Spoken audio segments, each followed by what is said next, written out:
total keena sheegi doonaa wuxuu la mid noqon doonaa bilena maxay kaartiga waxaa noogu jira maxay gaar ahaan total buu la mid noqon doonaa kadibna halkan dambana waxaan ku darsan doonaa dictionary-ga total bay la mid tahay baan leeyahay dib haddaan u gaskareeyana share inkastoo timeka naga dhacayo okay wakaa totalkayga wakaa soo saaray wuxuu noqon doonaa $10,350 ayaa totaltiga kaartiga igu jira yahay kaartiga se wax looga saaro se wax looga soo kordhiyo hadhow baynu eegi doonaa sidoo kale productiska hadhow haddaynu mobilis nidhaahno computers haddaynu nidhaahno iyo haddaynu kolba mid specifica dalbano isagana waynu eegi karnaa qaab dhismeedkiisa marka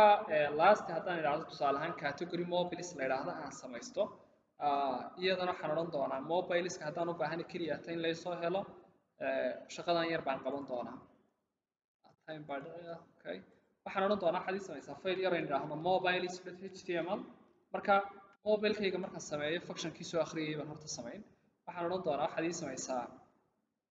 dhif baad ii samayn doontaa functionkaygan wuxuu qaban doonaa mobilekii soo heli doonaa mobilekana request buu u diri doonaa marka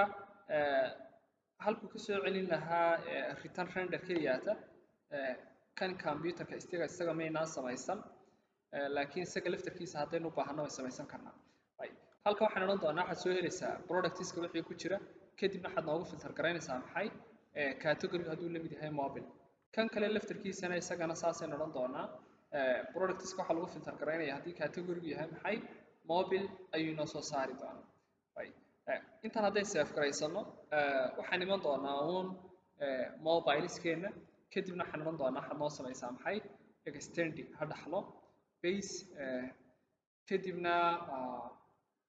flow content baan leeyahay codeka intan ku jira waan iska tuuraya okay intan wixii ku jira o dhan waan iska tuuri just codeka soo helaya wuxuu noqonayaa kayga horeen haystay okay mobilesku soo saari doonaa laakiin waxaan tegi doonaa base kaygii hore product detail habkii oo kale in loo soo bandhigo baan u baahanay row baan soo qaatay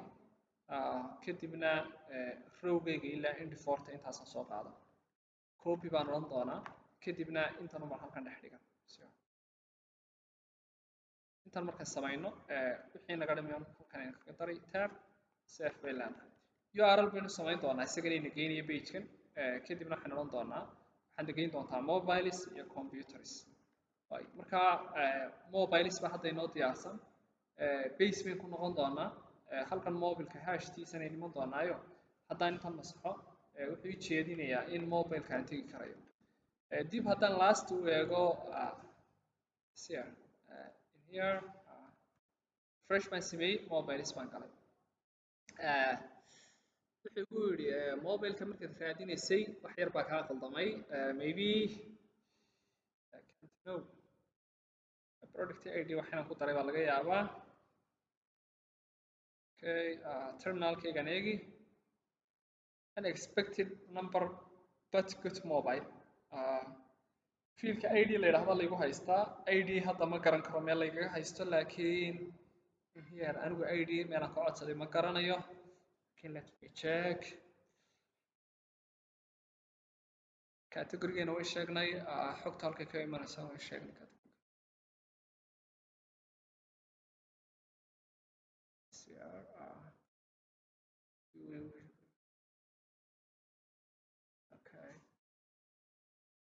okay yaralka few cards baa halkan inoogu jira okay mobile boqtadii uu soo helay cr wax problem ma jiro product id okay viewgeena last products waxay la mid noqon doonaan products categoryga waa mobile okay another way kale aan odhan karaa si trick aan uga yar faa'iidaysto waxaan odhan karaa waxaad ii samaysaa variable horta category horta xogta ii kala saarba categoryga markaa waxaan odhan karaa categorygayga mobile la mid noqon maayo categorygayga waxaan odhan doonaa wuxuu la mid noqonayaa shayga ama waa la heli doonaa ama waa la soo waayi doonaa marka haddii la soo waayo categoryga waxaa lagu baadhaya maxay mobile kadibna waxaan odhan doonaa productiga waxaad igu samayn doontaa maxay category baad noo samaynaysaa intaan haddaynu testi garayno in here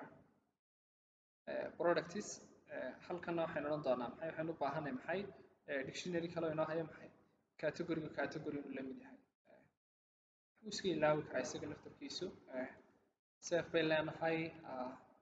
let me back again refresh hadda waxaa laygu haystaa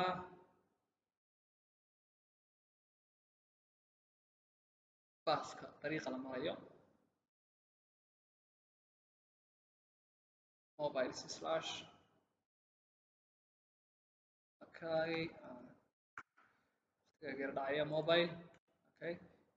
hadda baaskayga ama dariiqayga la waayay no category matches the given query sorry 404 buu soo celiyay macnaheeduna tahay not found sababtu waxay tahay categoryga markaynu sameynayno categoryga samaysanay wuxuu ahaa phones buu ahaa mobile mu ahayn marka is here halkan phones bay noo noqon doontaa okay phones bay ahayd categorygeenu if you remember hadda haddii dib u noqono soo helay maxay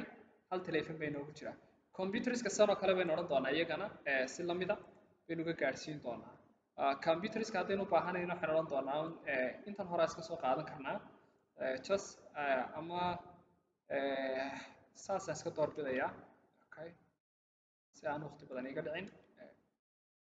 halkan hide phones bay waxay noo noqon doontaa maxay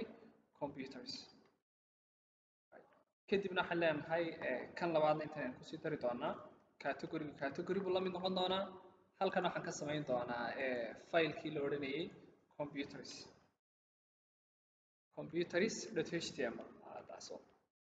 ayuu heli doonaa wixii computers ah kadibna intii noogu jirtay mobileka un baynu qaadan doonaayo copy baynu odhan doonaa computerskan dhex dhigan doonaa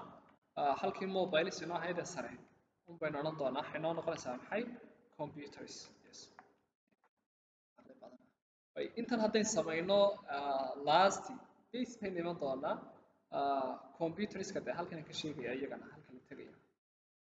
computers cursor waxaan filayaa inaad wax badan ka faa'iideen isticmaalkiisuna idin saacidi doono pagekeydii koowaad baan kusoo noqday computers baan tegay hal computer baa igu jira mobiles baan tegay hal mobile baa igu jira salladeydaan tegay intanoo shay baa ku jira pagekeygii ugu horreeyay baan tegay saddexdan product baa igu jira marka product kasta oo kusoo biira halkan ayuu inooga qaban doonaa refresh haddaynu yar baahanay automatic refreshing page ku sameeyo haba badan baa jira laakiin ka html kaas ka isticmaali doonaa html waxay qaadataa wax la yidhaahdo think meta kadibna meta refresh baan odhan karaa 5 second oo kasta markuu joogo page ku update garayn doonaa ama refresh ku samayn doonaa inagoo arkayna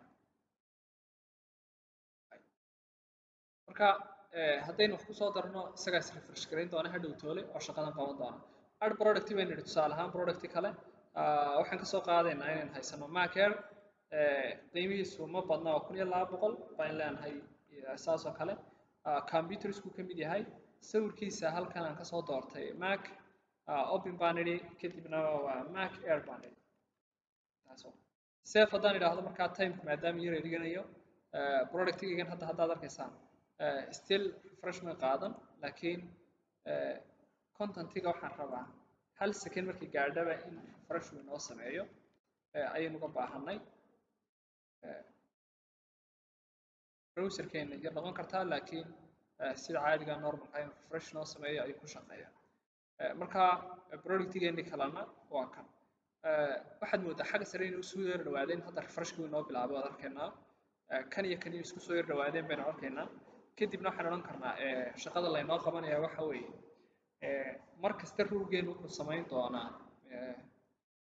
ka sare wuxuu ka duki doonaa xoogaa marka products maadaama yihiin okay top baan odhanayaa empty waxaad ka durkaysaa 2 margin top share maybe pageskayga haddaan eego last okay xagga sare inuu kasoo durkaad moodaa laakiin xagga